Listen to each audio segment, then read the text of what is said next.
మీరు నడిపించగలరని మేము వేడుకుంటున్నాం. అవును ప్రభా, ఈ సమయం నా తండ్రి గొప్పదయ్యా. మీరు ఇచ్చిన సమయం ఎవరికైతే లేదో, ఎవరైతే అటు ఇటు తిరుగులాడుచున్నారో అనేక ఆత్మలకి రక్షణ అర్థమై మీరు నడిపించమని వేడుకుంటున్నామయ్యా.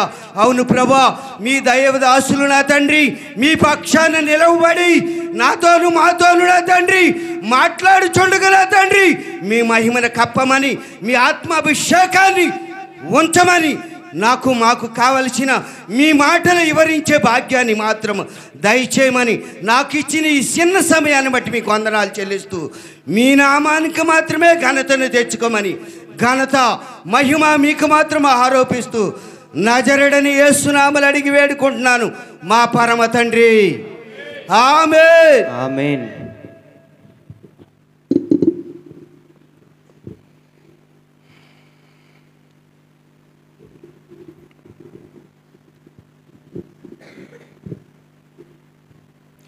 కూడి వచ్చినటువంటి పెద్దలందరికీ మన ప్రభు రక్షకుడైనటువంటి యేసు ప్రభు వారి పేరట నా హృదయపూర్వక వందనాలు తెలియజేస్తున్నానండి. కొద్దిసేపు దేవుని వాక్యాన్ని ఆలకిద్దాం.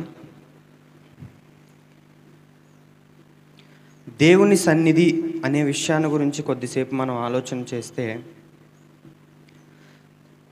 దేవుని సన్నిధి అనగానే మనకొక ప్రాంతము, ఒక ప్రదేశము మనకు గుర్తొస్తూ ఉంటుంది. ఈ రోజున సమాజంలో మనం చూసుకోగలిగినట్లయితే ప్రతి విషయానికి, అలాగే ప్రతి కార్యక్రమానికి అంటూ ఒక ప్రత్యేకమైనటువంటి ఒక స్థలం, ప్రత్యేకమైనటువంటి ఒక స్థానం అనేది మనకి సమాజంలో కనపడుతుంది. ఉదాహరణకు మనం చూసుకున్నట్లయితే పెళ్ళిళ్ళు జరగడానికి, ఫంక్షన్స్ చేసుకోవడానికి మరి ఒక ఫంక్షన్ హాల్స్ అనేటువంటిది మరి ఈ సమాజంలో మనం చూస్తున్నాం. అలాగే దేవుని సన్నిధి అనగానే మనకు గుర్తుకొచ్చేది మరి మందిరం. ఈ రోజున దేవుని సన్నిధిని గురించి మరి కొంచెం లోతుగా మనం ఆలోచించుకోగలిగినట్లయితే బైబిల్లో చెప్పబడినటువంటి కొన్ని విషయాలను మనం చూస్తే మనకు అర్థమవుతుంది. మొదటిగా, దేవుని సన్నిధి అంటే ఏంటి?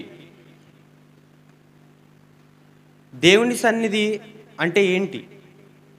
ఈ రోజున మందిరం అంటే దేవుని సన్నిధి అని మనం చెప్పుకుంటూ ఉంటాం. మరి ఈ రోజున దేవుని మందిరం అంటే ఏంటి? అసలు దేవుని మందిరంలోనికి మనం ఎందుకు వస్తాం? దేవుని సన్నిధిగా దీన్ని ఎందుకు పిలుస్తాం? ఈ రోజున మనం ఆలోచించుకుంటే మొదటిగా ఒక వచనాన్ని చూసుకుందాం. ఎజ్రా గ్రంథం 9వ అధ్యాయం 15వ వచనం. ఎజ్రా గ్రంథం 9వ అధ్యాయం 15వ వచనం చివరి నుంచి చదవండి. మేము నీ సన్నిధిని అపరాధులము గనుక నీ సన్నిధిని నిలుచుటకు అర్హులము కాదు. ఈ వచనం చదువుతున్నప్పుడు కానీ వింటున్నప్పుడు కానీ మనకు అర్థం అవ్వాల్సిన విషయం ఏంటంటే, దేవుని సన్నిధిని నిలవడానికి మనం అర్హులం కాము, అపరాధులము మనమంతా అని ఈ వచనం చదువుతున్నప్పుడు మనకు అర్థమవుతుంది. అంటే దేవుని సన్నిధిని నిలవడానికి మనకు అర్హత లేదు అంటున్నారు. ఈ వచనం ప్రకారం మనం చూసుకుంటే ఆలోచించండి. ఈ వచనంలో ఏం చెప్తున్నారంటే, దేవుని సన్నిధిలో మనం నిలవడానికి మనకు అర్హత లేదు అని చెప్తుంది ఈ వచనం. మరి మనందరం ఎక్కడ ఉన్నాం ఇప్పుడు? దేవుని సన్నిధిలోనే ఉన్నాం. అంటే మరి ఈ వచనం తప్పు అంటారా? పోనీ సరే, ఈ వచనం తప్పు అని మనం కొద్దిసేపు అనుకుందాం. మనం అపరాధులము, పాపము చేయని వారమా? మనమంతా పరిశుద్ధులమా? మరి అయితే దేవుని సన్నిధిలో నిలవడానికి మన అర్హత లేదు అని వచనం చెప్తుంది. అంటే ఈ వచనం కరెక్టే, కానీ మనందరం దేవుని సన్నిధిలోనే ఉన్నాం. మరి ఈ వచనం ఎందుకు దేవుని సన్నిధిన నిలవడానికి మనకు అర్హత లేదు అని చెప్తుంది? ఈరోజున తెలుగు బైబిల్లో, పర్టికులర్గా తెలుగు బైబిల్లో దేవుని సన్నిధిని నిలవడానికి మనకు అర్హత లేదు అని చెప్తుంది. ఈ రోజున మరి ఇదే వచనం ఇంగ్లీష్ బైబిల్లో చూసుకున్నట్లయితే, మీ దగ్గర ఏమన్నా యాప్స్ కానీ ఏమన్నా ఉంటే ఒకసారి తర్వాత చదవగలిగిన వాళ్ళు ఉంటే ఒకసారి చదవండి. ఇంగ్లీష్ బైబిల్లో చూసుకుంటే, we are sinners before you, not worthy to stand before you అని ఉంటుంది. అంటే దేవుని ఎదుట నిలబడడానికి మనకు అర్హత లేదు, మేమందరం పాపులము. అంటే ఇంగ్లీష్ బైబిల్లో ఏం చెప్పబడుతుందంటే దేవుని ఎదుట నిలబడడానికి మనకు అర్హత లేదు అని చెప్తుంది. ఈ రోజున అదొక పాయింట్ ఆఫ్ వ్యూ అయితే, దేవుని సన్నిధి ఏంటి, దేవుని సన్నిధి అని మనం మాట్లాడుకుంటున్నాం కదా. దేవుని సన్నిధి ఏంటంటే మాట్లాడుకుంటున్నాం కదా. దేవుని సన్నిధి అంటే మొదటిగా మనం ఆలోచించాల్సింది, అక్కడ అతను చెప్తున్నాడు, మేము అపరాధులము గనుక నీ ముందు నిలవడానికి అర్హత లేదు అని చెప్పుకుంటున్నాడు. అంటే తనకు తాను దేవుని సన్నిధిలో నిలబడి తాను ఒప్పుకుంటున్నాడు. ఏమని? నేను పాపిని, నేను నీ ముందు నిలవడానికి కూడా నాకు అర్హత లేదు అని అతను చెప్పుకుంటున్నాడు. అంటే దేవుని సన్నిధి ఏంటి అని మనం ఒకసారి ఆలోచిస్తే మొదటిగా మనకు గుర్తుకు రావాల్సింది ఒప్పుకునేటువంటి స్థలం. ఆమేన్. ఈ రోజున మనం ఏంటి అనేది మనకు మాత్రమే తెలుసు. ఈ రోజున నేనేంటి అనేది నాకు మాత్రమే తెలుస్తుంది. మీరు నన్ను చూసినప్పటికీ, నాతో ట్రావెల్ చేసినప్పటికీ నేను ఏంటి అనేది పూర్తి అవగాహన మీకు ఉండకపోవచ్చు, కానీ నేనేంటి అనేది అవగాహన నాకు ఉంటుంది కదా. సో దేవుని ముందు అతను వచ్చి తన గురించి తాను చెప్పుకుంటున్నాడు. దేవుని ముందు అతను వచ్చి తన గురించి తాను చెప్పుకుంటున్నాడు, తన గురించి తాను ఒప్పుకుంటున్నాడు. అంటే దేవుని సన్నిధి అంటే ఏంటంటే మందిరం మాత్రమే కాదు, మన పాపాలను ఒప్పుకునేటువంటి స్థలం. ఆమేన్. దేవుని సన్నిధి అనగానే మనకు గుర్తుకు రావాల్సింది మొదటిగా ఏంటిదండి? మన పాపాలను ఒప్పుకునేటువంటి ఒక స్థలం, మన పాపాలను ఒప్పుకునేటువంటి ఒక ప్రాంగణం. ఈరోజు నా తెలుగు బైబిల్లో నీ సన్నిధిని నిలవడానికి కూడా నాకు అర్హత లేదు అంటే దాని అర్థం మన మందిరంలోనికి రావడానికి అర్హత లేదని కాదు. దేవుని సన్నిధి అంటే దేవుడు ఉన్నటువంటి యొక్క ప్రదేశం, దేవుని ఎదుట నిలిచేటువంటి యొక్క అర్హత, అది నాకు లేదు అని చెప్పి అతను ఒప్పుకుంటున్నాడు. మొదటిగా దేవుని సన్నిధి అంటే మనకు గుర్తుకు రావాల్సింది ఒప్పుకునేటువంటి ఒక స్థలం అని. రెండోదిగా మనం చూసుకోగలిగినట్లయితే ద్వితీయోపదేశపు కాండము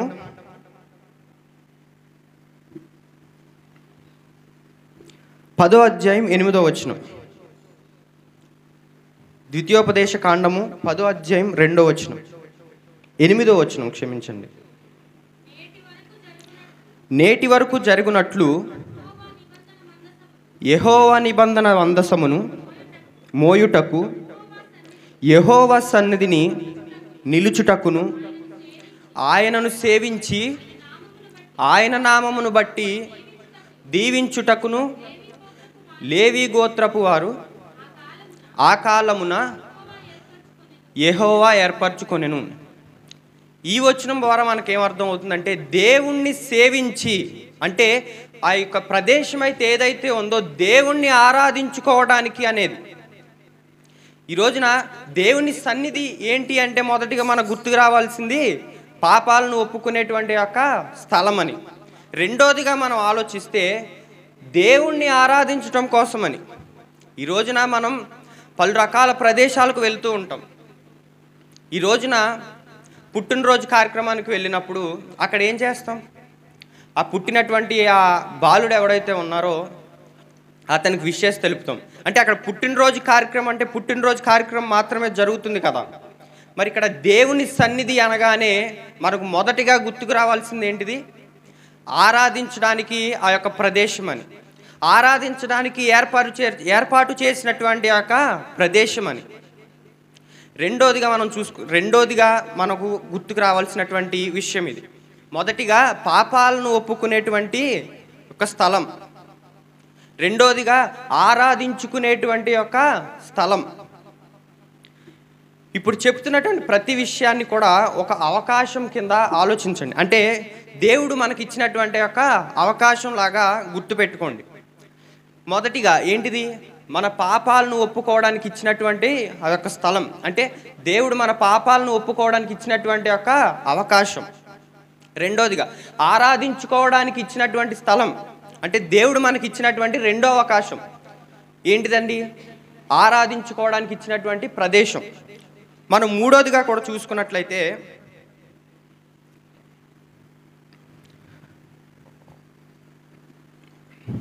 ద్వితీయోపదేశ కాండం 18వ అధ్యాయం 5 నుంచి 7 వరకు.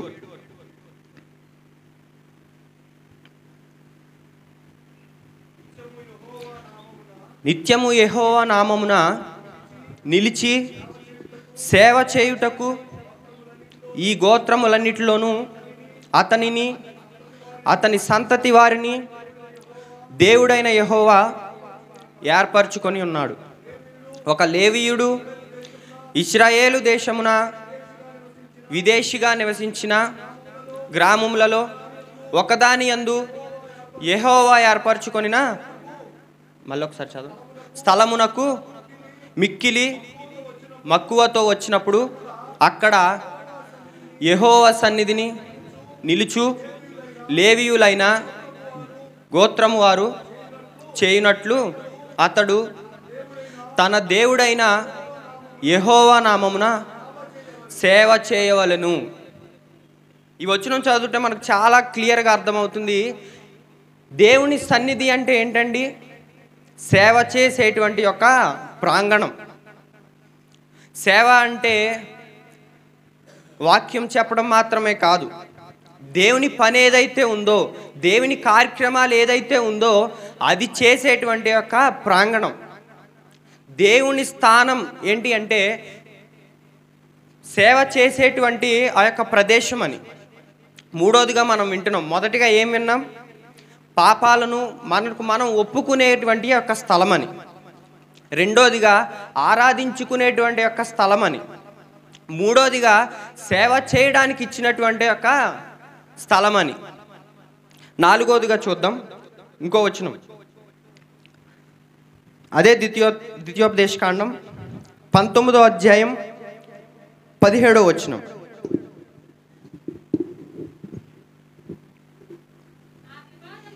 ఆ వివాదము గల ఇద్దరు మనుషులు యెహోవా సన్నిధిని అనగా ఆ కాలములోనున్న యాజకుల ఎదుటను న్యాయాధిపతుల ఎదుటను నిలువవలెను. అంటే ఈ వచనం మనకు ఏమి తెలియజేస్తుంది అంటే సమాధానపరిచేటువంటి యొక్క స్థలం. అంటే ఈ రోజున మన జీవితాల్లో ఏ సమస్యలున్నా, ఈ రోజున మన వ్యక్తిగతంగా ఏ సమస్యలున్నా, కుటుంబ పరంగా ఏ సమస్యలున్నా, వ్యాపార పరంగా ఏ సమస్యలున్నా మనం చేయవలసింది ఏంటండి? జనాలను సంప్రదించడం కాదు. ఈ రోజున బయట వారి దగ్గర సమాధానం వెతకడం కాదు. బైబిల్ చెప్తుంది దేవుని యొక్క స్థానంలో, ఆ యొక్క ప్రాంగణంలో నిలిచి సమాధానం వెతకమని మనకు చెబుతుంది. ఈ రోజున మనకు సమాధానం ఎవరు తెలియజేస్తారని మనం ఇన్ని రోజులు మనం వింటూ వచ్చాం. ఈ రోజున మనకు సమాధానం ఎక్కడ కలుగుతుంది అని మనం ఇన్ని రోజులు వింటూ వచ్చాం. ఈ రోజున మనం చూసుకోగలిగినట్లయితే నాలుగోదిగా మనం వింటున్నాం సమాధానం కలుగజేసేటువంటి యొక్క స్థలంగా మనం చూస్తున్నాం ఈ వచనం ప్రకారం. ఈ రోజున మనకు ఏ విభేదాలు ఉన్నా, ఈ రోజున మనకు ఎటువంటి సమస్యలున్నా మనం ఎవరి ఎదుట నిలవాలి? దేవుని ఎదుట నిలవాలి. ఎందుకు? మనకు సమాధానం కలుగజేసేది ఆయనే గనుక. హల్లెలూయా. ఈ రోజున సమాధానం కలగాలి అంటే, ఈ రోజున మన జీవితాల్లో సమాధానం మనం చూడాలి అంటే, ఈ రోజున మన జీవితాల్లో సమాధానం మనం వెతకాలి అంటే మనం ఎక్కడ ఉండాలి? దేవుని సన్నిధిలో మనం ఉండాలి. దేవుని సన్నిధిలో మనం ఉండాలని బైబిల్ చెప్తుంది. అంటే దేవుని సన్నిధి అంటే ఏంటండి? సమాధానం కలుగజేసే యొక్క స్థలం. సమాధానాన్ని ప్రసాదించేటువంటి యొక్క అవకాశం. ప్రతి విషయాన్ని గుర్తుపెట్టుకుని ప్రతిదీ ఒక అవకాశం లాగా ఆలోచించండి. ఎందుకనేది నేను మీకు చివరిలో చెప్తాను. అవకాశం అని ఎందుకు అంటున్నానంటే, ప్రతి విషయాన్ని కూడా మీరు అవకాశంలా గుర్తుపెట్టుకోండి. అన్నీ చదవడం అయిపోయిన తర్వాత నేను చెప్తాను. ఇప్పటి వరకు మనం 4 చూసాం.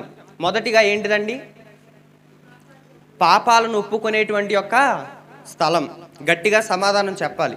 పాపాలను ఒప్పుకునేటువంటి స్థలం. రెండోదిగా ఆరాధించుకునేటువంటి యొక్క స్థలం. మూడోదిగా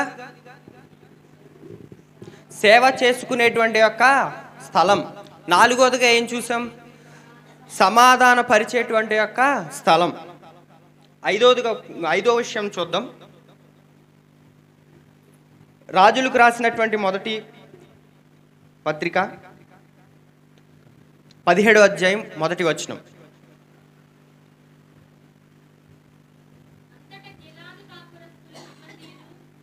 చివరి నుంచి చదవండి.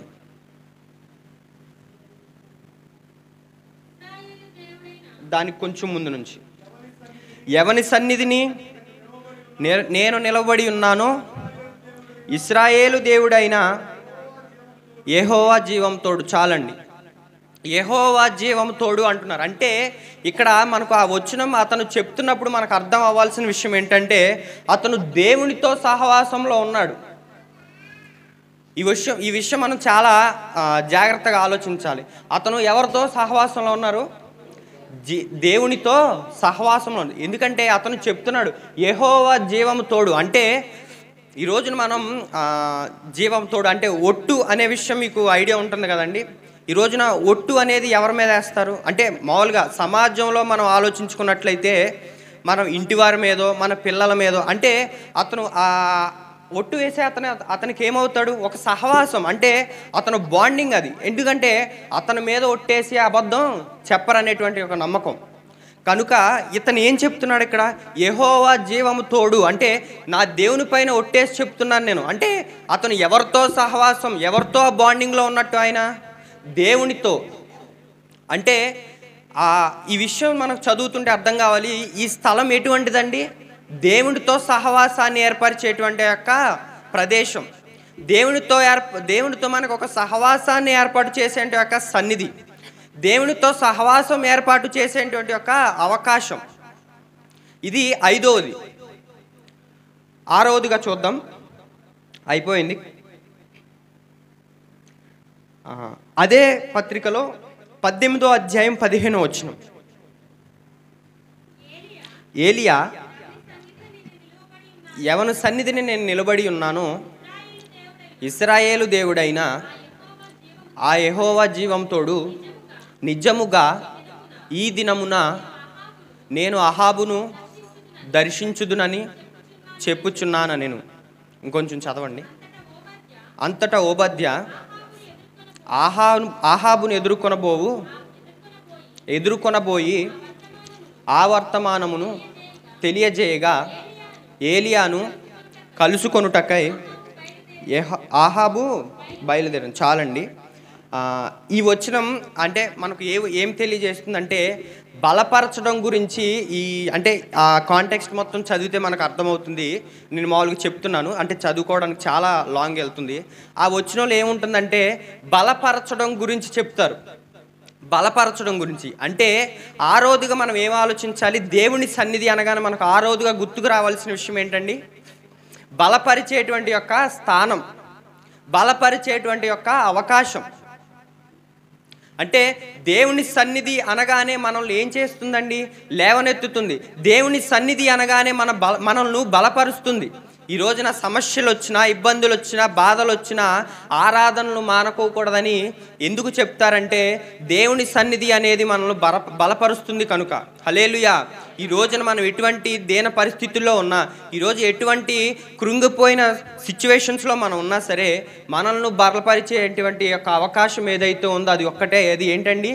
దేవుని సన్నిధి. హల్లెలూయా. దేవుని సన్నిధిలో మాత్రమే మనకు బలం దొరుకుతుంది. ఈ రోజున బలం అనగానే భౌతికంగా మనం చూపించే బలం కాదండి. ఈ రోజున భౌతికంగా ఎంతోమంది బలశాలులు ఉండొచ్చు, కాకపోతే సమస్యలు వచ్చినప్పుడు కృంగిపోయి, సమస్యలు వచ్చినప్పుడు దిగజారిపోయినటువంటి ఆ యొక్క పరిస్థితుల్లో ఉంటారో వారికి బలాన్ని చేకూరుస్తుంది ఎవరు? దేవుని సన్నిధి అనేది ఆ బలాన్ని మనకు చేకూరుస్తుంది. హల్లెలూయా. ఇది 6వ వచనం, అది 6వ విషయంగా మనం ఆలోచిస్తే, ఇంకా చివరిగా ఇంకొక విషయాన్ని మనం చూసుకున్నట్లయితే రాజుల 2వ గ్రంథం 5వ అధ్యాయం 16వ వచనం.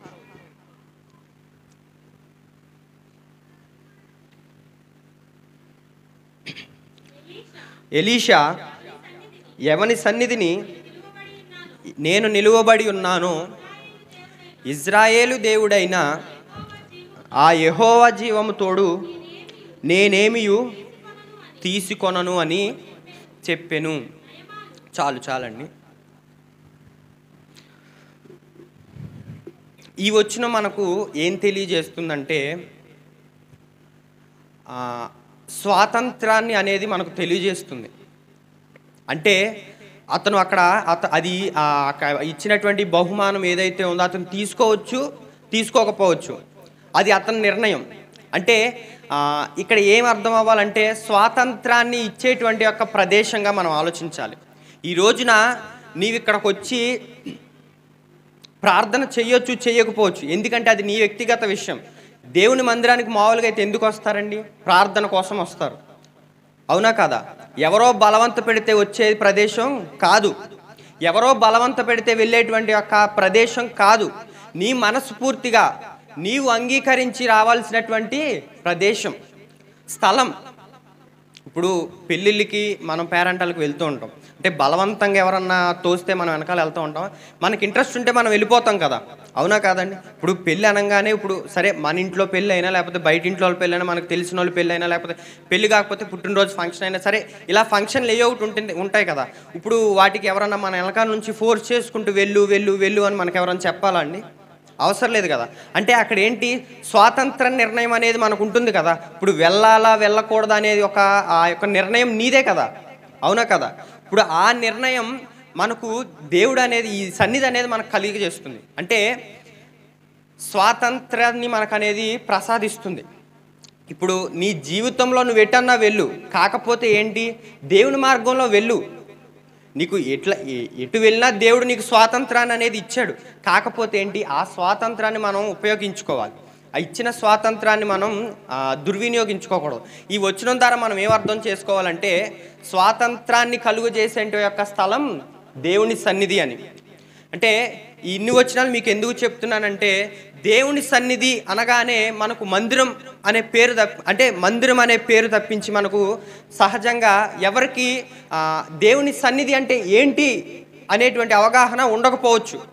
కొంతమందికి ఉండవచ్చు, కొంతమందికి ఉండకపోవచ్చు. అందుకనే ఇప్పుడు ఉన్నవారైతే ఒక్క, లేని వారికి తెలియజేయడం కోసమే ఇన్ని వచనాలు నేను మీకు చదివించాను. దేవుని సన్నిధి అనగానే పుట్టుకన మనం దేవుని మందిరం అనేసి మనం ఊరుకోకూడదు. దేవుని సన్నిధి అంటే ఏంటి అనగానే మనం బయట వారికి మనం దేవుని సన్నిధి ఏంటి అనేది మనం తెలియజేయాలి, అవునా కాదండి? దేవుని సన్నిధి ఏంటో నువ్వు బయట వారికి తెలియజేయగలగాలంటే ముందు మనకు తెలిసి ఉండాలి. ఆమేన్. ఈ రోజున దేవుని సన్నిధి అనేది మనం ఏంటి అనేది కొన్ని విషయాలు మనం ఆలోచించాం. మొదటిగా ఏంటండి, పాపాలను ఒప్పుకునేటువంటి స్థలం. రెండవదిగా ఆరాధించేటువంటి స్థలం. మూడోదిగా చెప్పాలి గట్టిగా, సేవ చేసేటువంటి స్థలం. నాలుగోదిగా సమాధానపరిచేటువంటి స్థలం. ఐదవదిగా సహవాసాన్ని ఏర్పరిచేటువంటి స్థలం. ఆరోదిగా బలపరిచేటువంటి యొక్క స్థలం. ఏడోదిగా చివరిగా ఆలోచించాం, స్వాతంత్రాన్ని కలుగజేసేటువంటి స్థలం. నేను మీకు ముందుగా చెప్పాను ఈ అన్నిటినీ ఒక అవకాశంలాగా ఆలోచించమని. ఎందుకు అంటే ఈ రోజున అనేకులు, మనమనే కాదు బయట వారైనా సరే మనమైనా సరే, వ్యక్తిగత జీవితాన్ని మనం ఆత్మీయంగా ఇంకా బలపరుచుకోవాలి, వ్యక్తిగతంగా నేను ఇంకా బలపడాలి అనుకుంటారా అనుకోరా? చెప్పాలి సమాధానం. అనుకుంటారు కదా. అంటే ఇప్పుడు వ్యక్తిగతంగా మన జీవితం బలపడాలి అంటే, ఆత్మీయంగా మన జీవితం ఎదగాలి అంటే మరి మనం ఏం చేయాలి? దేవుని సన్నిధిలో మనం ఉండాలి. దేవుని సన్నిధి అంటే ఏంటి? ఇప్పుడు చెప్పుకున్నటువంటి 7 విషయాలు మనం ఆలోచన. 7 విషయాలను మనం గుర్తు చేసుకోండి. అవకాశం ఎందుకు అన్నానంటే, బైబిల్లో మీరు ఏ ప్రవక్త గురించి తీసుకున్నా, ఎవరి గురించి ఆలోచించినా సరే, ఎవరి జీవితాన్ని మనం పరిశీలించినా సరే, క్షుణ్ణంగా మనం చూసుకున్నట్లయితే దేవుడు అవకాశం ఇచ్చినట్టుగానే కనపడుతుంది. ఆమేన్. ఈ రోజున మన జీవితాల్లో కూడా మనం మారాలి అని ప్రార్థన చేస్తూ ఉంటాం. అవునా కాదండి? ఈ రోజున మారాలని ప్రార్థన చేస్తూ ఉంటాం. అంటే ఇప్పుడు మనం మార్పు కోసమే కదా మనం ప్రార్థన చేస్తున్నాం. అంటే దేవుడు మనల్ని మార్చాలనే కదా. ఉదాహరణగా నేను మీకు ఒక చిన్న స్టోరీ ఒకటి చెప్తాను. ఒక నావలో సముద్రంలో వెళ్తున్నప్పుడు ఆ నావకు యాక్సిడెంట్, మంచుగడ్డ గుద్దేసి నావ అనేది మునిగిపోతుంది. అందరూ వెళ్ళిపోతారు. చివరగా ఒక అతను మాత్రం మిగిలిపోతాడు నావలో. అతను ఆ చెక్క ఏదైతే ఉంటుందో దాన్ని పట్టుకొని ఒడ్డుకు వెళ్ళాలని ప్రయత్నిస్తూ ఉంటాడు. ఆ ఒడ్డుకు వెళ్ళే దారిలో దేవునికి ప్రార్థిస్తాడు, అయ్యా నన్ను కాపాడు, నన్ను ఒడ్డుకు చేర్చు అని ప్రార్థిస్తూ ఉంటాడు. ఇంతలోకి వెనక నుంచి మరి ఎక్కడి నుంచి వచ్చాడో ఒక అతను వస్తాడు. నా చిన్న పడవలో వచ్చి, అన్నారా నేను తీసుకెళ్తాను ఒడ్డుకంటే, లేదు బ్రదర్, నా దేవుడు ఉన్నాడు, నేను రాను అని చెప్పేసి అతన్ని పంపించేస్తాడు. గుర్తుపెట్టుకుని అతన్ని పంపించేస్తాడు. రెండోసారి కూడా ఇంకొక అతను ఎక్కడి నుంచి వస్తాడో పాపం వస్తాడు, అన్నారా నేను తీసుకువెళ్తాను, నేను అటే వెళ్తున్నానంటే, లేదన్నా నా దేవుడు ఉన్నాడు, నన్ను కాపాడతాడు అని చెప్పి అతన్ని కూడా పంపించేస్తాడు. అయితే అతను అలా ప్రార్థిస్తూనే ఉంటాడు, ఒడ్డు తేల్తానే ఉంటాడు, ప్రార్థిస్తూనే ఉంటాడు. చివరగా ఇంకా అతనికి ఇసుకొచ్చి, నేను నీకు ఇన్ని చేశాను దేవుడా, నువ్వు నాకు కనీసం సహాయం చేయట్లేదు, ఎంత తప్పు అనగానే దేవుడు అంటాడు అతనితో, నేను నీకు 2 అవకాశాలు ఇచ్చాను ఒడ్డుకెళ్ళడానికి, నేను నీకు 2 అవకాశాలు ఇచ్చాను. నేను ముందుగా ఏం చెప్పాను? నావలో ఒక్కడే మిగిలిపోయాడు అని చెప్పాను. దేవుడు అంటాడు, నేను నీకు 2 అవకాశాలు ఇచ్చాను ఒడ్డుకెళ్ళడానికి, నువ్వు ఉపయోగించుకోలేదు, నా తప్పు కాదు, ఒడ్డుకు ఎలా వెళ్తావో వెళ్ళు అని చెప్పేసి వెళ్ళిపోయాడు. ఈ రోజున మనం కూడా మన వ్యక్తిగత జీవితాల్లో అనేక ప్రదేశాల్లో మునిగిపోయి ఉంటాం, అనేక సమస్యల చేత మునిగిపోయి ఉంటాం. ఈ రోజున దేవుని దగ్గరకు వచ్చి ప్రార్థిస్తాం, అయ్యా నన్ను కాపాడు, ఈ సమస్యలోంచి మమ్మల్ని బయట వేయి అని. దేవుడు ఏదో ఒక రూపంలో మనకు సహాయం చేస్తాడు, కానీ మనం దాన్ని పట్టించుకోం. ఎందుకు? సహజంగా సమాజం ఏ రీతిగా ఉందంటే, చెప్తున్నాను మామూలుగా, అంటే ఈ మధ్యకాలంలో సమాజం ఎలా ఉందంటే, దేవుడు డైరెక్ట్గా చెయ్యిచ్చి బయటికి లాక్కెళ్ళిపోవాలి. అర్థమైందా? దేవుడు చెయ్యిచ్చి బయటికి తీసుకెళ్ళిపోవాలన్న ఉద్దేశంలో ఉంటున్నారు. అంటే దేవుడు సహాయం చేయడం అంటే ఏంటంటే, దేవుడే డైరెక్ట్గా వచ్చి తీసుకెళ్ళిపోయేటువంటి ఆ యొక్క మైండ్ సెట్లో ఉండిపోయారు. కానీ బైబిల్లో మనం ఎక్కడ చూసుకున్నా సరే, దేవుడు ప్రతి ప్రవక్తకి ఒక్కొక్క అవకాశం ఇచ్చినట్లుగా కనపడుతుంది. ఉదాహరణకు మనం సౌలు గారిని తీసుకుందాం. సౌలు గారిని దమస్కు మార్గంలో దేవుడు దర్శించి, నా మార్గంలోకి రా అని చెప్తాడే కానీ తీసుకెళ్ళిపోతాడా అండి? తీసుకెళ్ళాడు కదా. అంటే అతనికి అక్కడ ఏమి ఇచ్చినట్టు? అవకాశం ఇచ్చినట్టు. అవునా కాదా? మీకు అర్థం కావాలని చెప్తున్నాను. దేవుడు వచ్చి దర్శించి, సౌలు, నేను నువ్వు హింసించుతున్నటువంటి ఆ దేవుణ్ణి నన్ను ఆరాధించు, నేను నిజమైన దేవుడిని అతనికి కనపరుచుకొని వెళ్ళిపోతాడు తప్పించి అతన్ని చేపట్టుకొని తీసుకెళ్తాడు, అతనితో దేవునితో తీసుకెళ్తాడండి? పోనీ ఏ ప్రవక్తనైనా చూడండి, దేవుడు వారికి దర్శనం ఇచ్చి వారికి అవకాశం ఇచ్చినట్టుగా మనకు బైబిల్లో కనపడుతుంది. కానీ దేవుడు వచ్చి డైరెక్ట్గా వాళ్ళని తీసుకొచ్చి ఇక్కడ మధ్యలో నుంచోబెట్టినట్టు ఎక్కడన్నా కనపడుతుందా? కనపడదు. ఎందుకు అంటే దేవుడు మనకు అవకాశం ఇస్తాడు మారడానికి. అవునా కాదా? దేవుడు మనకు అవకాశం ఇచ్చాడు, కానీ మనం అది పట్టించుకోలేదు. ఎలా ఉన్నామంటే దేవుడే వచ్చి పట్టుకెళ్ళిపోవాలి మనల్ని అన్నట్టుగా ఆ ఉద్దేశంలో బతికేస్తున్నాం. ఈ రోజున మన గురించి, నీ గురించి, నా గురించి దేవుడు చేయబెట్టి దేవుడు మన దగ్గరకు రావాల్సిన అవసరం ఏంటి?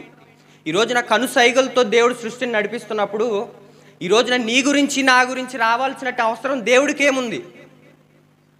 ఒకవేళ అలాగే ఇచ్చేశాడు అనుకుందాం, సరే, ఇప్పుడు ఆ నావలో వ్యక్తిని కూడా దేవుడే డైరెక్ట్గా తీసుకెళ్ళిపోయి ఒడ్డుని చేర్చడానికి ఒక్కసేపు అనుకుందాం. ఈ రోజున రేపు మళ్ళీ ఇంకో సమస్యలో పడతాడు, దేవుడు అది కూడా గట్టెక్కి ఇచ్చేశాడు అనుకుందాం. ఈరోజు మళ్ళీ తర్వాత ఇంకో సమస్యలో పడతాడు, గట్టెక్కిచ్చేసాడని అనుకుందాం. ఇలా అతను సమస్యలో పడడం, దేవుడు అతన్ని కాపాడడం, సమస్యలో పడడం, దేవుని అతన్ని కాపాడడం. ఇంకా అతని మార్పుకి వాల్యూ ఏముంటుందండి? ఆ విలువ అనేది ఏముంటుంది? ఈ రోజున మనమైనా సరే మారిపోవాలని ప్రార్థన చేసినప్పుడు దేవుడు ఇలా తీసి మార్చేసి ఇక్కడ పెట్టాడు అనుకుందాం. ఈ రోజున మనం మారినటువంటి ఆ యొక్క మార్పుకి విలువ ఏమన్నా ఉంటుందా అంటే ఉండదు. ఎందుకంటే ఒకవేళ నేను తప్పు చేసినా మళ్ళీ దేవుడు తీసుకొచ్చి ఇక్కడ నుంచోబెట్టేస్తాడు అనేటువంటి యొక్క మైండ్ సెట్లో మనం ఉండిపోతాం. అందుకనే దేవుడు మనం మారాలనుకుంటున్నాం కదా, మనం మారాలనుకుంటున్నాం, దేవునిలోకి రావాలి అనుకుంటున్నాం, ఆత్మీయంగా ఎదగాలి అనుకుంటున్నప్పుడు దేవుడు ఇస్తాడు. సరే ఇతను మారాలనుకుంటున్నాడు కదా, ఒక అవకాశం ఇద్దాం, మారగలుగుతాడా లేదా అని. అలాగే దేవుడు అవకాశాన్ని ఇస్తాడు, కానీ మనం దాన్ని పట్టించుకుంటామా? అనేక విషయాల్లో మనం ప్రార్థన చేసే ఉంటాం. వ్యక్తిగత జీవితాల్లో మనం మారాలి, మన కుటుంబం మారాలి, మన జీవితాలు మారాలి, మన తోటి వారు మారాలి, మన చుట్టూ ఉన్న వాళ్ళు మారాలని మనం చాలాసార్లు ప్రార్థన చేసే ఉంటాం. కానీ మనకేమన్నా వాళ్ళలో మార్పు కనిపించిందా? కనిపించలేదు. ఎందుకు? ఇచ్చినటువంటి అవకాశాన్ని మనం ఉపయోగించుకోలేదు. ఏ అవకాశం అంటారా? ఇప్పుడు మారాలి, సరే మనం మారాలని మనం ప్రార్థన చేస్తున్నప్పుడు దేవుడు అవకాశాన్ని ఇచ్చాడు. మనం మారితే మన పక్కవారు మారుతారు కదా. ఎందుకు దేవుడు ఇచ్చే అవకాశం నువ్వే ఎందుకు అవ్వకూడదు? పక్కవారి గురించి ప్రార్థన చేస్తున్నప్పుడు వాళ్ళ మార్పుకు నువ్వే అవకాశం ఎందుకు అవ్వకూడదు? ఈ రోజున అవకాశం అవ్వాలంటే మనం అవకాశాన్ని యూజ్ చేసుకొని ఉండాలా లేదా? ఈ రోజున మారాలి అని ప్రార్థన చేస్తున్నారు కదా, అందుకే ఇప్పుడు దేవుని సన్నిధి ఏంటి అనేది మీకు వివరంగా చెప్పాల్సి వచ్చింది. అంటే మార్పు అంటే ఏంటండి? మనం ఏదో మారిపోయి తెల్ల బట్టలు వేసుకొని కూర్చోవడం కాదు. ఈ రోజున మార్పు అంటే ఊర్లో తిరగడం మానేసి వచ్చి మందిరంలో కూర్చోవడం కాదు. ఈ రోజున మార్పు అంటే మన జీవితాలు మార్చేసుకొని వచ్చి బాప్తీసం తీసుకొని వచ్చి మందిరంలో కూర్చోవడం కాదు.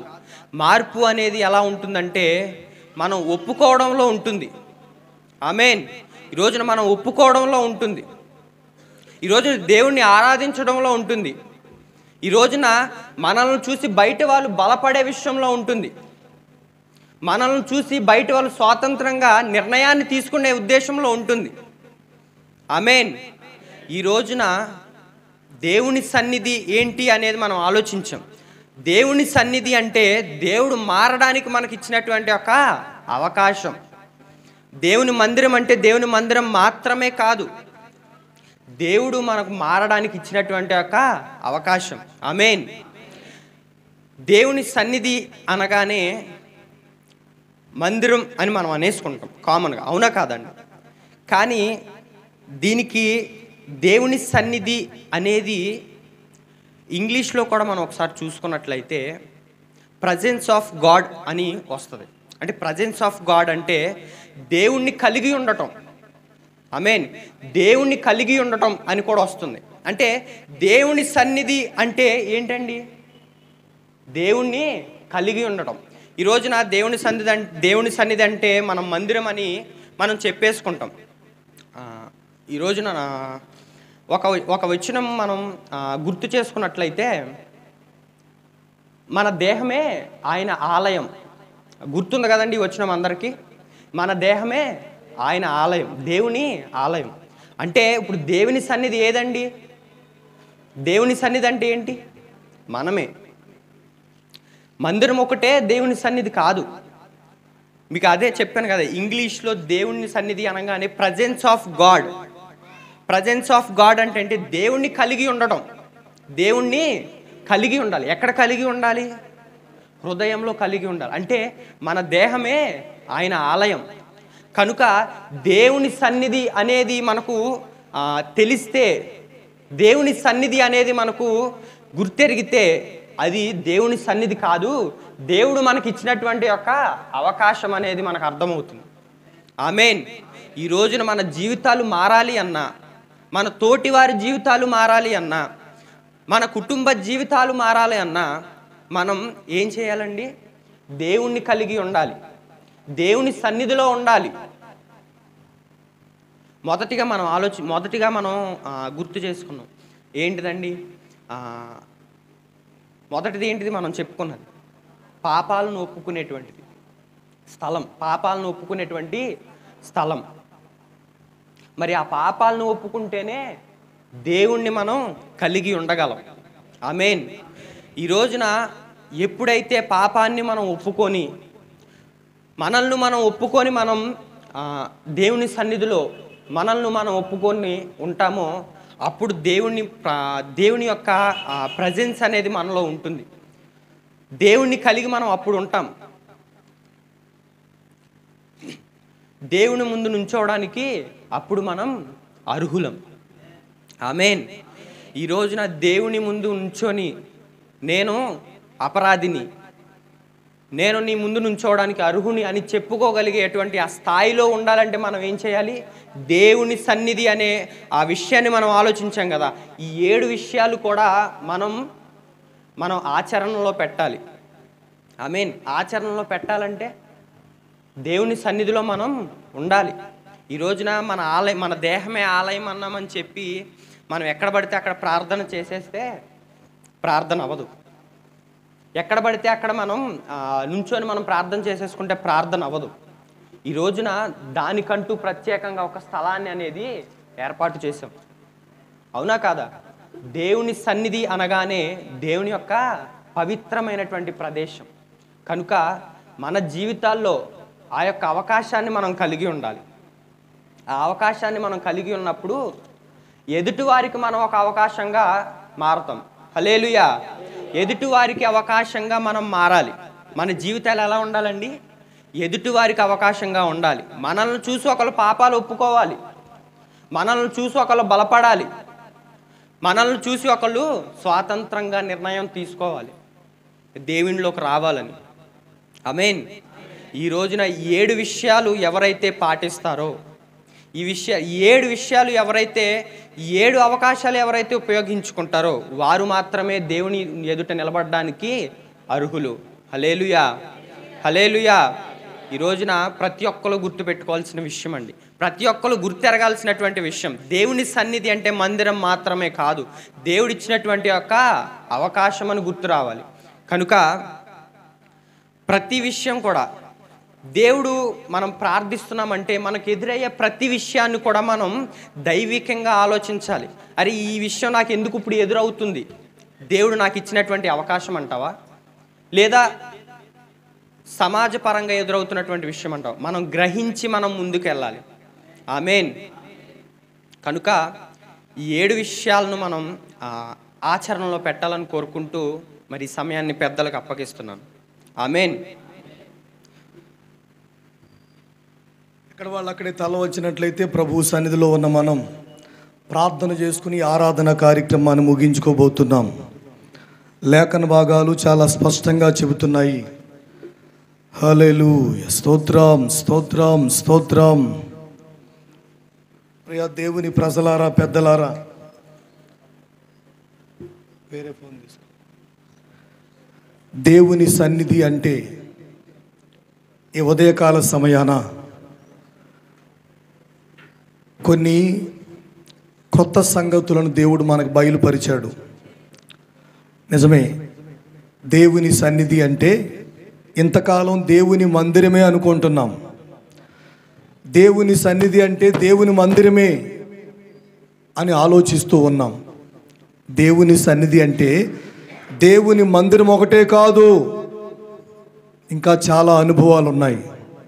దేవుని సన్నిధి అంటే మన వ్యక్తిగత జీవితంలో జరిగిన ప్రతి పొరపాటును, ప్రతి తప్పిదాన్ని, ప్రతి దోషాన్ని, ప్రతి పాపాన్ని ఒప్పుకునే స్థలం అని విన్నాము.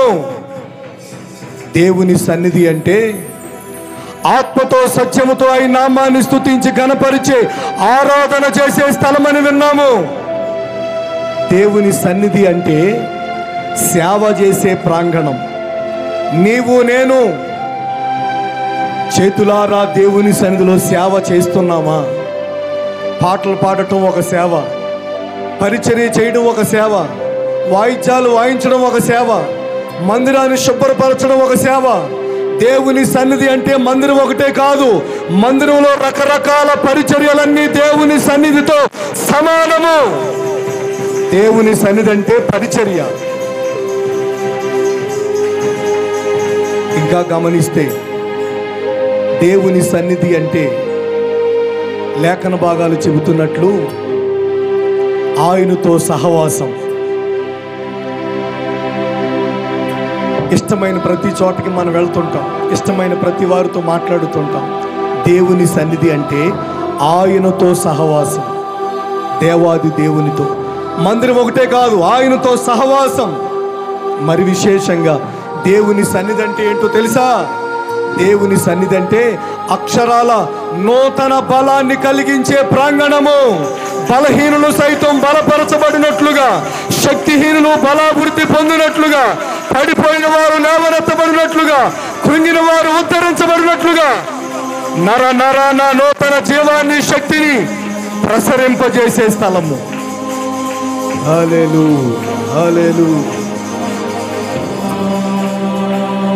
ఇంకో విషయం ఏంటంటే దేవుని సన్నిధి అంటే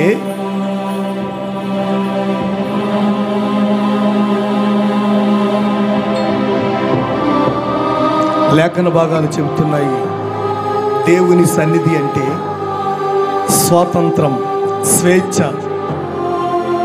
నీకుగా నీవు ఆలోచించగలిగే అనుభవం, నీకుగా నీవు నిర్ణయాలు తీసుకునే అనుభవం దేవుని సన్నిధి అవి నేర్పుతుంది. మరో విషయం ఏంటో తెలుసా? దేవుని సన్నిధి అంటే మనకు అర్థం కావాల్సింది సమాధానమును కలిగించే స్థలమని. గుండె లోతుల్లో దాగి ఉన్న ప్రతి అసమాధానపు కోరాల్లో నుంచి నిన్ను విడిపించి షాలేము రాజుగా నిన్ను దర్శించి సమాధానమును కలిగించే స్థలం దేవుని మందిరం అంటే. ఏ పరిస్థితుల్లో నీవున్నా దేవుని మందిరం అంటే సమాధానం కలగజేసేది. లేఖన భాగాలు చెబుతున్నట్లుగా దేవుని సన్నిధి అంటే మనకు చక్కటి అవకాశం, ఒప్పుకునే అవకాశం. దేవుని మందిరం అంటే ఆరాధించుకునే అవకాశం, దేవుని మందిరం అంటే పరిచర్య చేసే అవకాశం, దేవుని మందిరం అంటే నిశ్చయంగా దేవునితో సహవాసం చేసే అవకాశం, దేవుని మందిరం అంటే బలాన్ని పొందుకునే అవకాశం, దేవుని మందిరం అంటే సమాధానాన్ని పొందుకునే అవకాశం, దేవుని మందిరం అంటే అక్షరాల స్వాతంత్రత కలిగి జీవించే అవకాశం. నా ప్రియ దేవుని ప్రజలారా, పెద్దలారా, కనుక ఆయన సన్నిధిని విడువక మరువక మన ప్రయాణాన్ని కొనసాగించుదాం. దేవుడట్టి కృప మనందరికి అనుగ్రహించునుగాక. హల్లెలూయా, స్తోత్రం. ప్రభు ఇంతవరకు ఈ ఆరాధన కార్యక్రమాన్ని భారమెత్తి నడిపించినందుకు గాను చేతులెత్తి స్తోత్రం చెల్లిద్దాం.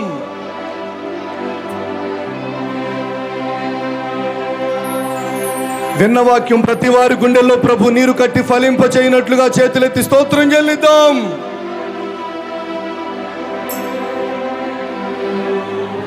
ఎవరెవరు అనారోగ్యంతో ఉన్నారో వారందరినీ దేవుడు దర్శించి, జ్వరాలతో బాధపడుతున్న వారిని, ఇంకను పలు రకాల అనారోగ్య సమస్యలతో బాధించబడుతున్న వారికి దేవుడు విడుదల దయచేయనట్లు స్తోత్రం చెల్లిద్దాం. అలాగే గంగరాజు గారు వాళ్ళ మామయ్య గారు, లక్ష్మి వాళ్ళ నాన్నగారిని దేవుడు దర్శించి సంపూర్ణ ఆరోగ్యం దయచేయనట్లు స్తోత్రం చెల్లిద్దాం. తండ్రి, కుమార, పరిశుద్ధాత్మనికి స్తోత్రం చెల్లిద్దాం. మనల్ని పరిశుద్ధపరిచి నిత్య రాజ్యాన్ని సిద్ధపరిచి త్రియేక దేవునికి స్తోత్రం చెల్లిద్దాం.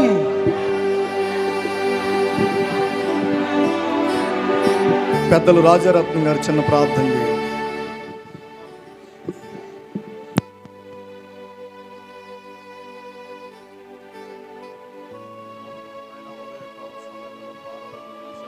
ఇదిగో నాయన, ఇదిగో ఇంతవరకు నాయన కీర్తనలు పాడి వాక్కు పరిచర్య చేసి నాయన మీరు నాయన చక్కని రూపకముగా మాట్లాడారు, కొంతసేపు మాట్లాడారు అయ్యా నాయన, కొన్ని నాయన గంటలుగా మాట్లాడారు. సూత్రాలు సహాయం చేసి మీరే మాట్లాడి మహిమపరుచుకుని ప్రభువా మీ కృప తోడుగా ఉంచండి. అలాగే నాయన ఆసన్నగూడు అనే నాయన గ్రామంలో మందిరంలో ప్రార్థన ముగింపు ప్రారంభముగా ఉంది నాయన. ప్రారంభము దగ్గర నుండి ముగింపు నాయన ఆశ్చర్యాలు అనుగ్రహించి కృప చూపించే దేవుడువు గనక, మాట్లాడే దేవుడువు గనక, నాయన ఈ ముగింపులోకి తీసుకొచ్చే మహాఘనమైన తండ్రువు గనక మీ ఘననామానికి స్తుతులు స్తోత్రములు చెల్లిస్తున్నాం. సహాయం చేయండి. అలాగే నాయన ధర్మజుడు మందిరములో చేస్తున్న ప్రార్థన, ఆయన పాడుతున్న కీర్తనలు ప్రభావముగా అగ్నిగా నింపి నిలవబెట్టండి. ప్రయాణాలన్నీ శుభప్రదము చేయండి. ఆ విధముగాని ప్రభువా చింతలపూడి ప్రయాణములో, అక్కడ పాటల్లో, వాక్యములో, ప్రార్థనలో అగ్ని కురిపించండి. అగ్ని జ్వాలలు కురిపించండి. దేశములో చూస్తే, గ్రామాలలో చూస్తే అనేక ప్రజలు నాయన జ్వరాలతో, తలనొప్పులతో, పాదాల నొప్పులతో, నాయన ఒళ్ళు నొప్పులతో ఇబ్బందులు పడిపోతున్నారు. కానీ మీ పిల్లలనే వారిని నాయన రక్షించి కాపాడి కృప చూపించండి. కాపుదలతో నింపండి, అగ్ని బలముతో నింపండి, ఆత్మతో నింపండి. మీ సన్నిధి స్థూడని నాయన మీరు మాట్లాడారు. అలా విధముగానే మేము నివసించి మిమ్మల్ని స్తుతించుకున్నట్లుగా, ఆరాధించుకున్నట్లుగా ఆశ్చర్య కిరీటం పెట్టి మీరు మాట్లాడి మహిమపరచండి. ఇప్పుడు జర్మలలో ఉన్నవారిని ఆ జ్వరాల నుండి విడుదల చేయండి. ఆ బాధల నుండి విడుదల చేయండి. ఆ కష్టములో విడుదల చేసి మీ బిడ్డలు అతిశ్యామముగా నాయన మీ మందిరాలలో దైవజనుల దగ్గర ప్రార్థనగా చేయించుకుని వారు ఆనందము, సంతోషము, సమాధానముతో నింపబడాలి. ప్రభువా ఏర్పరచుకోండి. ప్రభువా మీ రెక్కల చాటును భద్రపరచుకోనండి. మీ సాపిన హస్తాలను నీడబట్టి ఫలింపజేసి మీరు కృప చూపించండి. మీ కృపలో మహిమగల కిరీటం అనుగ్రహించి ఏర్పరచమని యేసు పరిశుద్ధ నామములో అడిగి ప్రార్థన చేస్తున్నాము తండ్రి. ఆమేన్. మన తండ్రి అయిన దేవుని ప్రేమ, కుమారుడైన యేసుక్రీస్తు వారి కృప, పరిశుద్ధాత్ముని సన్నిధి సహవాసం ఇప్పుడు ఎల్లప్పుడూ సకల పరిశుద్ధులకు ఈ ఆరాధన కార్యక్రమంలో పాలు పొందుతున్న వారందరికీ, వారి కుటుంబాలకు, రాలేకపోయినా అనారోగ్యంతో బాధపడుతున్న వారందరికీ ఆయన కృపా సమాధానములు సదా తోడై నడిపించునుగాక. చెప్దామండి చేతులెత్తి హల్లెలూయా, హల్లెలూయా, హల్లెలూయా. ఆయన సన్నిధి మీకు తోడయుండునుగాక. ఆమేన్, ఆమేన్. అందరికి వందనాలండి. పేరు పేరున ఒకరికొకరు వందన సమర్పణ చేసుకొని లేవండి. రేపటి దినాన ధర్మాజుగుడిలో మంగళవారం ప్రార్థనా కూడిక మీరు ఎవరైనా తెలియపరుస్తారని చూస్తున్నా. బుధవారం కూడా ఏలూరులో ప్రార్థన జరుగుతుంది. గురువారం ఆసన్నగూడెంలో జరుగుతుంది. మద్దాల సత్యం గారి గృహం మందు గురువారం. ఈ ప్రార్థనా కూడికల కొరకు ప్రార్థన చేయండి, పాలు పొందండి తప్పనిసరిగా.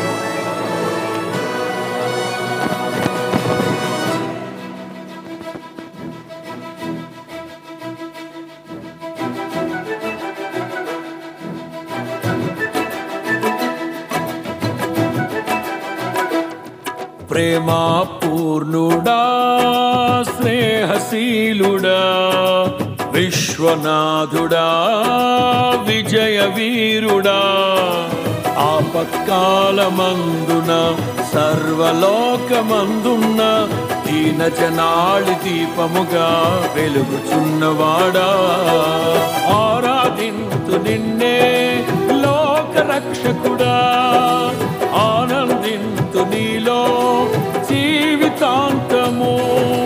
నీ కృప ఎంత ఉన్నతమో వర్ణించలేను స్వామి. నీ కృప యందు తుది వరకు నడిపించు యేసయ్యా. ప్రేమా పూర్ణుడా, స్నేహశీలుడా, విశ్వనాథుడా, విజయ వీరుడా.